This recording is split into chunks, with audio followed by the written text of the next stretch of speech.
Chapter 53. I blinked, stunned, still holding Seal in my arms as she quietly wept against me. Slowly, I turned my gaze toward the other two in the room. Veldora, Ren, quote. My eyes narrowed. My smile vanished. The temperature in the room dropped. Explain. My voice was ice cold, deathly calm, the kind that made even demons sweat. Veldora immediately went stiff, the manga trembling in his hands. His eyes darted left and right, then he did the most pathetic thing I've ever seen. He tried to hide behind the manga book. Ren, meanwhile, was sweating bullets, avoiding my gaze like her life depended on it. I'm waiting. If you don't say something, I added, voice low and frigid, I'll have no choice but to assume everyone here made Seal cry. And no, wait, Ren shouted, waving her hands defensively. It's not our fault. Let me explain please. She took a shaky breath, stealing a glance at the teary-eyed Seal still clinging to me. When Lady Seal and I came home, Lord Veldora was already here. He was reading manga. It was, that kind of manga. That kind? I asked, one brow raised. Ren nodded rapidly, speaking in a rush. The tragic kind. The main character sacrifices himself to save the heroine, and then she ends up immortal, can't die, can't move on. She's forced to suffer for eternity without her beloved. It was awful.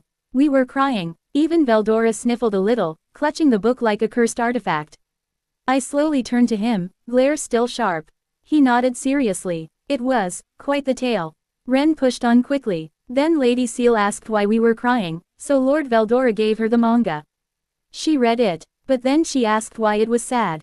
So, her voice dropped to a whisper. I told her to imagine herself as the heroine, and you as the hero. A long, silent pause. Quote. Then she started crying, Ren finished meekly. My eye twitched. I looked down at Seal in my arms still sniffling, burying her face in my shoulder. Seriously, all this because of manga? I exhaled slowly. Quote. You two are unbelievable. Both of them flinched. I looked at Ren first. You're not allowed to recommend dramatic manga to Seal ever again. Yes, my lady, she said, bowing deeply. Then I turned to Veldora. And you're not allowed to hand her anything without screening it first. Got it? Veldora practically threw himself on the floor. Why yes, of course. Forgive me, sister. I let out a long sigh. Seal shifted in my arms, looking up at me with red eyes. It was so sad. You sacrificed yourself, and I had to live alone. Quote. It's fiction, Seal, I said gently, brushing her hair back. I'm not going anywhere, okay? Not now, not ever. She blinked, then nodded, still emotional, but her tears finally beginning to stop. Quote. I'm sorry, she mumbled. No, it's okay, I whispered, holding her close again. But maybe next time, no tragic manga, all right. I turned my head just enough to shoot a final look at the two standing awkwardly nearby. You can go now, I said coolly. And next time don't do that. Ren gave a deep bow, practically fleeing the room. Understood, my lady. Veldora nodded furiously and vanished with a swirl of wind and panic. Right away, I'll go reread some comedy to balance it out. Once they were gone, I sighed and gently lifted Ciel's chin with one hand, her teary red eyes meeting mine. Honestly, you're so silly, I whispered with a fond smile. But also so cute. I wasn't being silly, she murmured, cheeks tinged pink again. Oh really? I leaned closer, brushing my nose against hers. You imagined a world without me and cried yourself into a mess. That's adorable, you know. She pouted and looked away, but I cupped her cheek, drawing her gaze back. Hey, I'm here, and I'm not leaving. You don't have to worry about such a sad story. We'll write our own, a happy one. Ciel's lips trembled slightly, but she smiled at last. I kissed her, gently at first, warm and slow. Then another, and another, a trail of soft, lingering kisses along her cheek, then her jaw. You're not allowed to cry alone, I whispered against her skin. If something hurts, tell me. We'll share it together. She nodded, sliding her arms around my waist, pulling me into a tight hug. I love you, she breathed. I love you too, I murmured, burying my face into her hair. Always. In that quiet moment, the world outside faded away. No paperwork, no drama, just the two of us, holding each other close in the calm after the storm of tears. Seal leaned into my embrace, her arms firm around my waist, her forehead resting gently against mine as our breaths mingled in the quiet room. Her red eyes still glistened faintly, but the tears had stopped. You know, I whispered, brushing her bangs aside and tucking them softly behind her ear, even when you're crying like that, you're beautiful. She averted her gaze for a second, clearly still a little flustered, but I didn't let her look away for long. I tipped her chin up and met her lips again, slow, deep, meaningful. The kind of kiss that said what words couldn't. I'm serious, I murmured between kisses. It makes me want to protect you forever. You're saying such unfair things again, she said softly, her voice trembling slightly with emotion, but she didn't push me away. Instead, her hands moved up, fingers threading into my hair as she pulled me closer. It's not unfair. I mean it, I smiled, stealing another kiss from her cheek. You're my sweet wife. I should be allowed to spoil you, right? Her cheeks reddened further at the word, sweet wife, and she let out a small, quiet, you're teasing me again. I chuckled and gently wrapped my arms fully around her, letting her head rest against my shoulder now. Maybe, but only because I love how cute you get when you're flustered. I'm not cute, she murmured. Oh, I tilted my head with a grin. Then you must be imagining the part where you were hiding under the covers like a blushing maiden when Ren knocked. She squeaked, quickly hiding her face in my chest. I laughed quietly and stroked her back with long, soothing motions. Her heart was racing against mine, and I kissed the top of her head, whispering, I'm not going anywhere. I'm yours, forever, ... Then I'll stay by your side, always. We stood there like that for a long while, no more teasing, no more tears. Just the warmth of each other's arms, wrapped in love that needed no further proof. I gently kissed Ciel's forehead, still holding her close as her breathing slowly calmed. Her red eyes, though still slightly glassy, were softer now, less shaken, more at ease. I ran my fingers through her silvery blue hair, whispering, it's all right now. I'm here. She murmured something unintelligible into my chest, clutching my robes tighter. I held her like that for a long while, swaying slightly, just giving her the warmth and safety she needed. Eventually, her body relaxed entirely. We made our way to bed and lay down together, still wrapped up in each other's arms. The night passed quietly, peacefully. We didn't need words anymore. Just presence. ...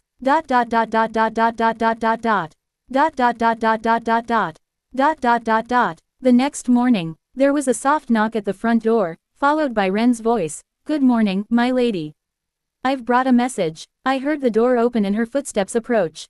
A moment later, she entered the hall where we were seated.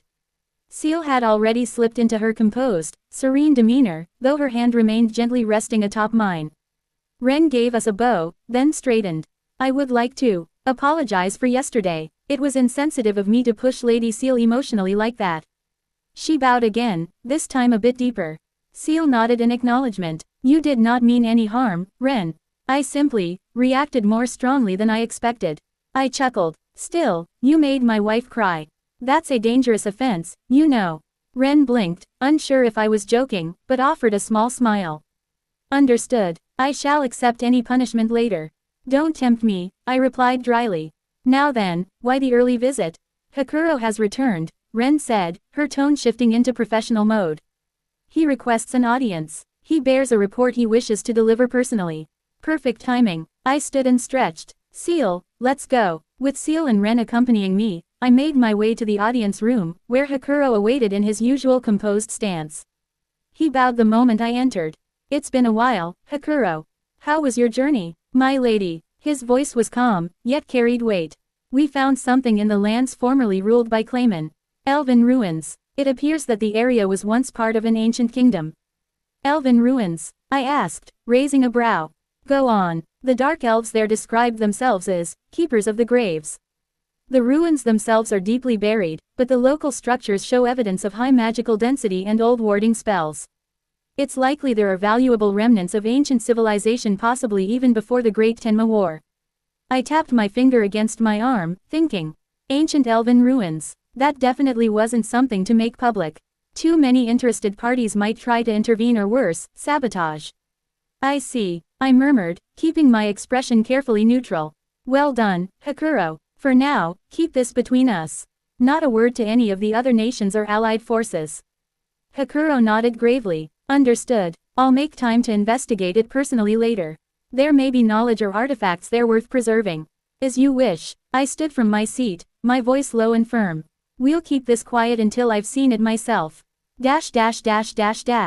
Everyone was now seated in the main meeting hall, the atmosphere humming with anticipation. I sat at the head, overlooking my most trusted companions and subordinates. Their expressions were expectant, curious, maybe, but above all, proud. I straightened my back, confident and calm, and addressed them clearly. Hello, everyone. As some of you already know. I paused, letting a small smile tug at my lips. I have officially been promoted to Demon Lord. Congratulations. A wave of cheers erupted across the room, heartfelt and thunderous. The mood instantly shifted into open celebration. Some were already aware, of course, but the others responded just as enthusiastically, no hesitation, just joy. I felt it deep in my chest. I had really made it this far. It was a long journey, indeed, yes, Rigard said with a satisfied nod, voice warm with emotion, but we have finally made it. Hearing that, I blinked. Rigard, it hasn't even been 2 years since we met, right? He ignored the comment, smiling proudly. Meanwhile, his son Rigir was openly bawling, tears rolling down his cheeks. Truly astounding. Seeing our leader become a demon lord fills me with so much emotion. Xian, of course, looked like this outcome had always been inevitable. She crossed her arms with a smirk. It is the start of a new era for Lady Rimuru. Hey, honestly, hearing them all like this, it felt good. I didn't need to fake modesty or deflect their praise this time. Though, really, it was an emotional time for me, too. I'd been through so much to get here, so many battles, decisions, and sacrifices, and now I stood at the top, with the people I trusted most cheering for me. But I knew I couldn't get too caught up in the moment. There were still issues to take care of, especially the Western Holy Church. They were the one remaining major obstacle. If I could manage things properly there, it'd be smooth sailing on the path toward building the ideal environment I'd always dreamed of. Brimming with confidence, I continued the meeting. Now, moving on, I didn't get a chance to mention this before, but it's been decided at Walpurgis that I am now the official ruler of the entire forest of Jura. That includes everything on the other side of the river. The room stirred, though no one seemed too surprised. That's right, I nodded, even the Dryads, domain, and beyond. It wasn't like I was going to barge into their homes and throw my weight around. I had no plans to force anyone under my rule. Some of these uncontacted residents may seek the protection of the Demon Lord, I explained, and others might just go on with their lives like nothing happened. That was fine. I didn't want blind obedience, I wanted harmony. Mutual respect. But here's the thing, we've still got to spread word across the forest about my ascension, right? I grinned. So, I thought, why not use the opportunity to unveil this town to the world? Eyes widened slightly across the table. It'd be easier to bring everyone here than to send people out to each and every corner of the forest. So let's make this a big deal. A full-scale public announcement. Think of it like a grand opening except for an entire nation. There was a pause and then the energy shifted. Xian grinned with approval. Benimaru sat up straighter. Even Rigard's eyes sparkled. We weren't just celebrating my evolution, we were preparing to take our place on the world stage. Tempest's debut is the heart of the Jura forest.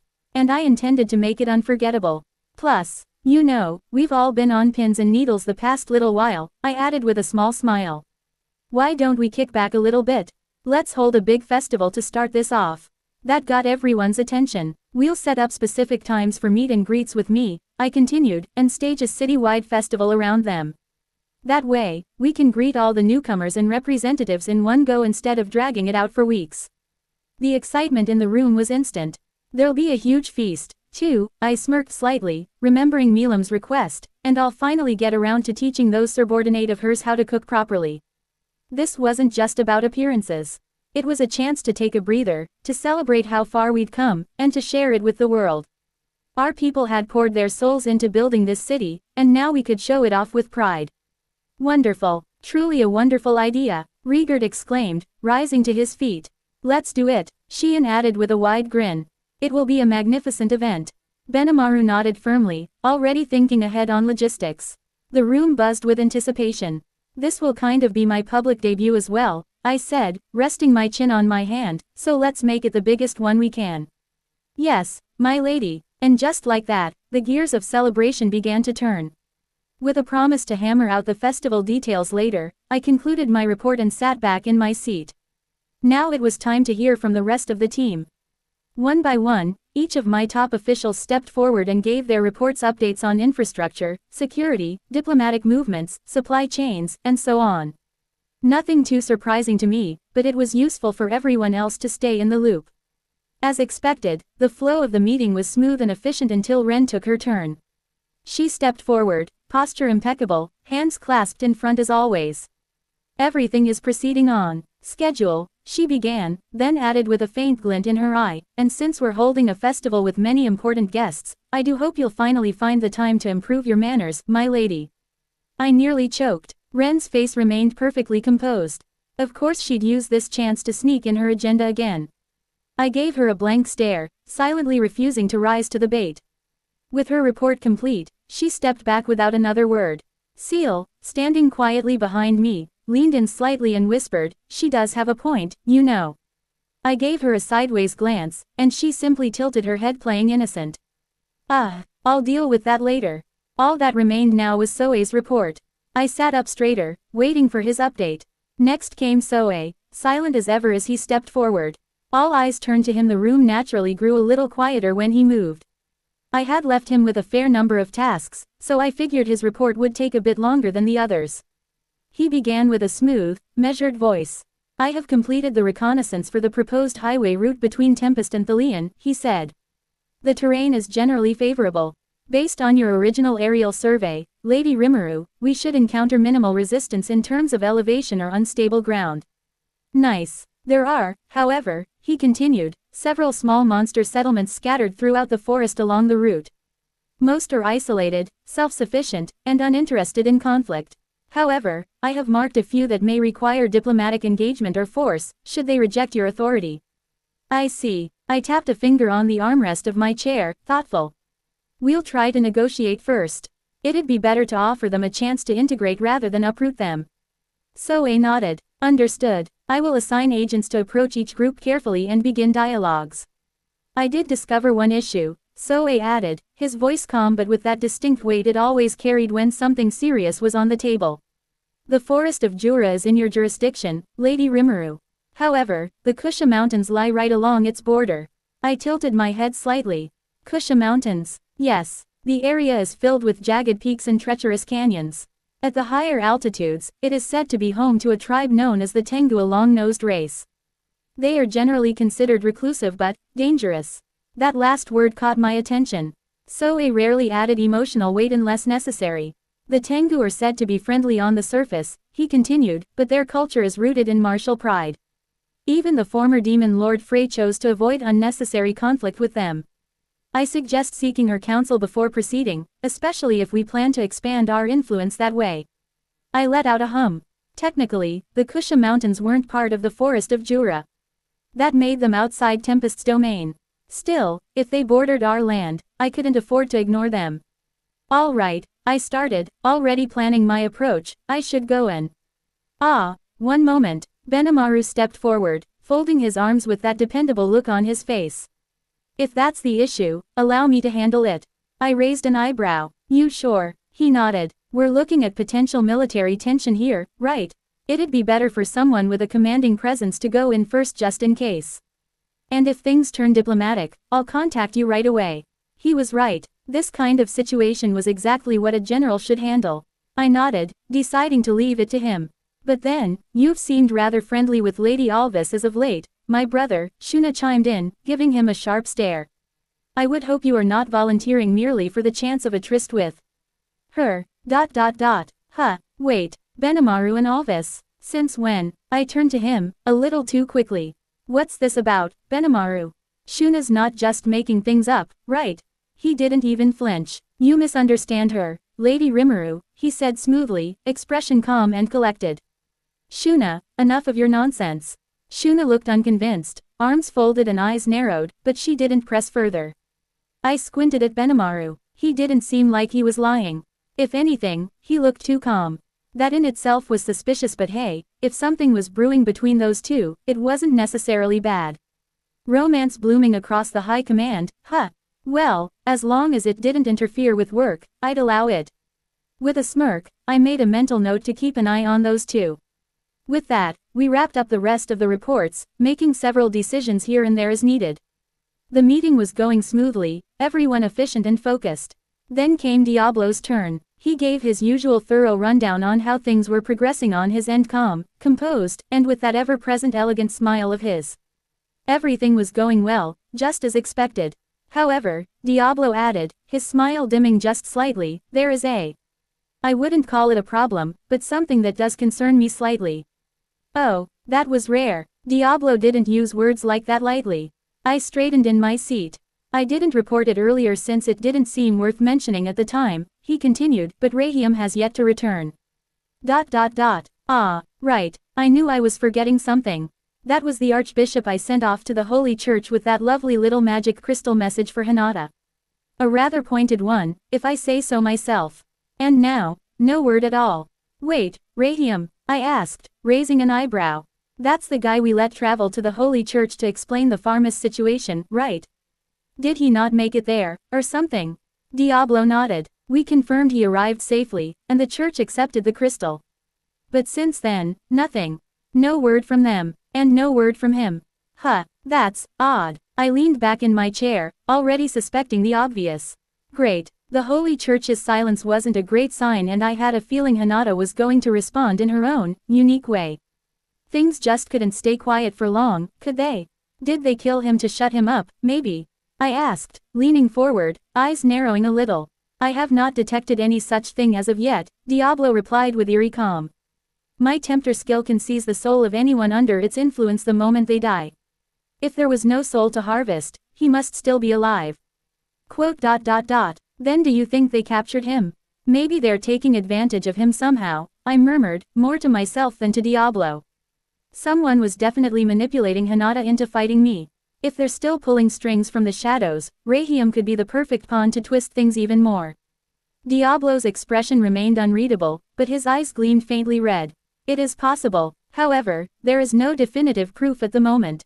I am having my network keep close tabs on the church's movements. Right, let's just hope they're not planning to use him against us. Or worse, use him to get to me. Then again, maybe I was overthinking this. Or maybe I'm just being paranoid, I said with a sigh, rubbing my forehead. Still, stay on alert. If the church's silence continues, we'll need to consider a more proactive approach. As you command, Lady Rimuru. Diablo bowed deeply, his smile once again returning. I leaned back in my chair. This was going to be a headache.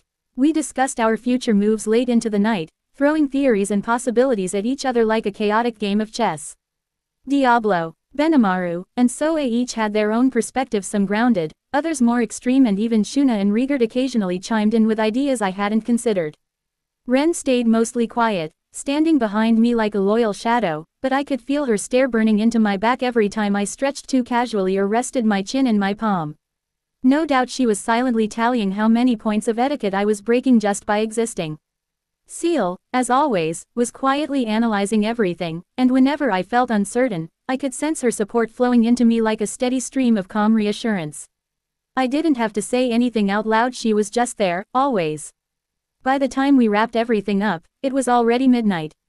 The last of the documents were signed, final decisions noted, and my staff, worn but satisfied, filed out one by one.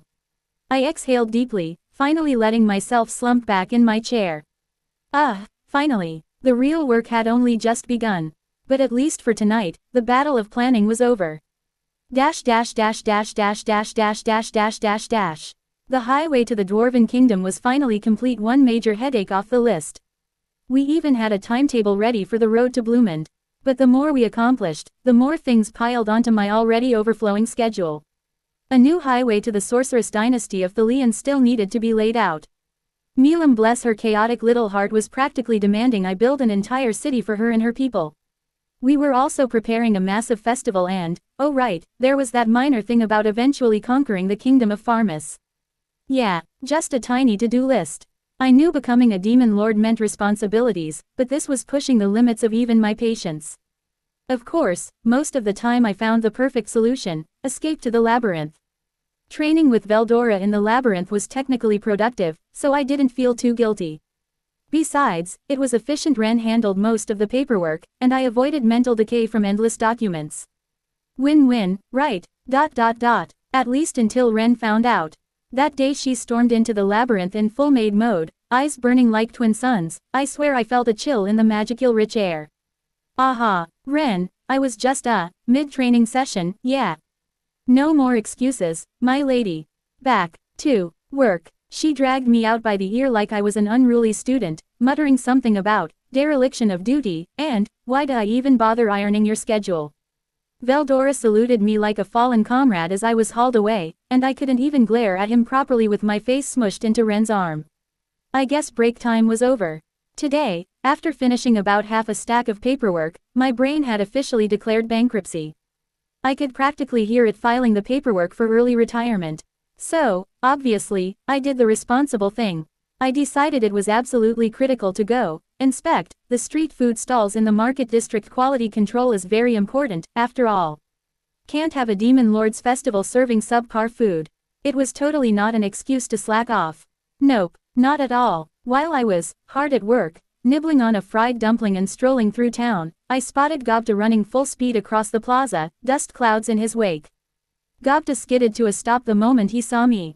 Lady Rimuru. Phew, saved. I blinked. You're running again. What happened to your one-on-one training with Hakuro? Gobta clutched his knees, panting. It's like fighting a nightmare with abs.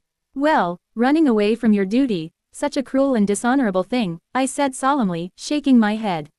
He stared at me like I'd grown 2 heads. Says the one running from Lady Ren. I coughed. Gobta, I am on a highly important mission ensuring the culinary standard of our glorious city remains unmatched. If the taste isn't right, morale plummets, chaos ensues. You understand, right? Quote. You're eating dumplings. It's called multitasking, thank you very much. Just then, Hakuro calmly walked up behind Gobta like the final boss catching up in a horror game. Gobta screamed something unintelligible and bolted down another alley. Should I do something about that? I asked, popping the last dumpling in my mouth. Hakuro offered a smile. No need, he'll tire himself out. Right, training was scary, but not as scary as Ren when she found out I had again disappeared in the middle of paperwork. I was starting to think Gobta and I might be kindred spirits. Still, I sighed and took one last bite. Quote. Maybe I'll sneak back after one more shop. For quality control, of course. As I licked my fingers clean from the last savory meat skewer perfectly grilled with some kind of mystery spice I definitely needed the recipe for, I felt a shiver run down my spine. That kind of pressure only meant one thing. Oh my lady, came Ren's silky smooth voice from right behind me, so calm and precise that it was 10 times more terrifying than if she'd shouted. You are certainly enjoying yourself quite a bit. I trust the festival preparations are now perfectly in order. Or were you perhaps conducting a top-secret investigation into the structural integrity of grilled skewers?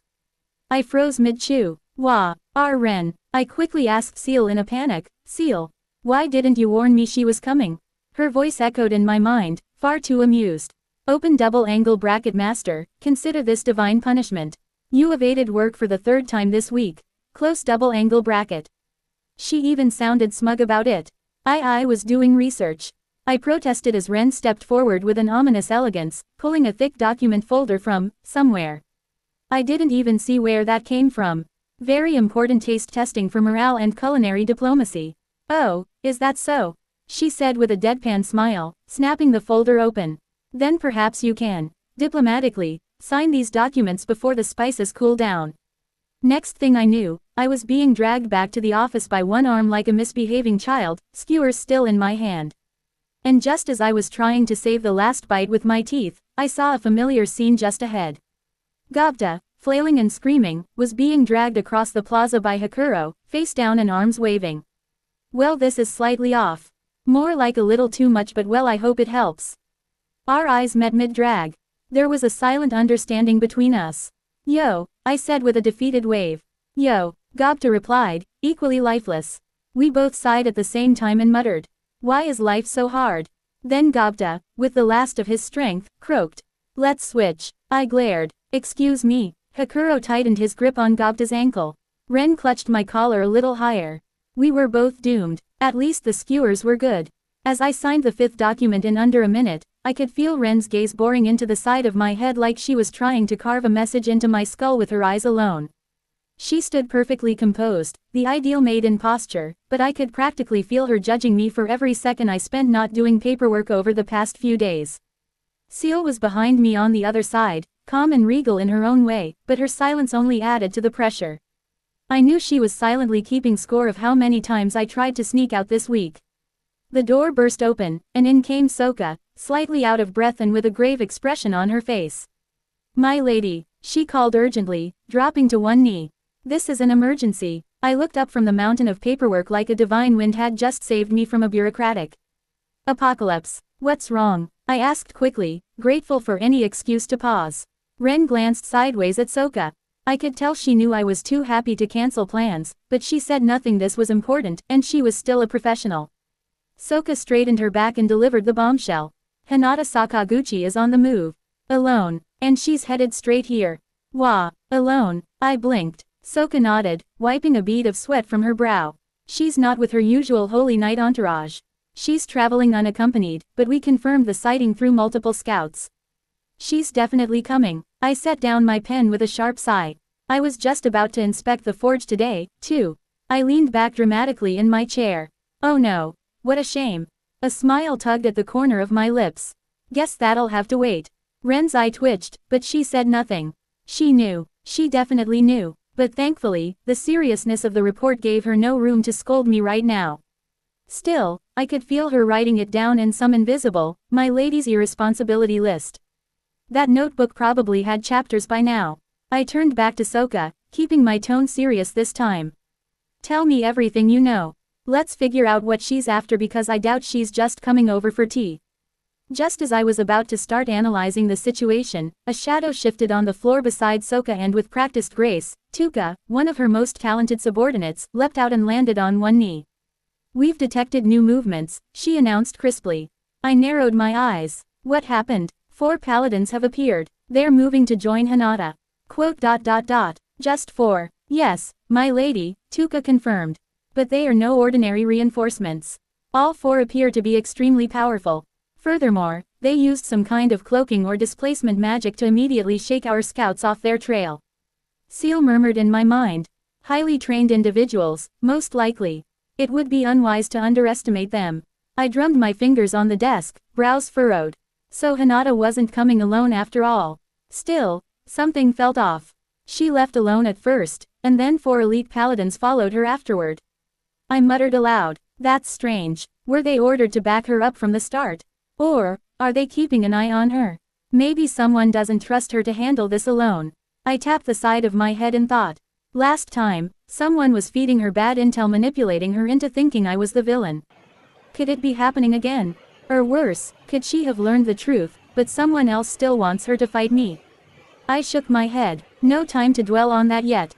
Either way, this reeks of something deeper.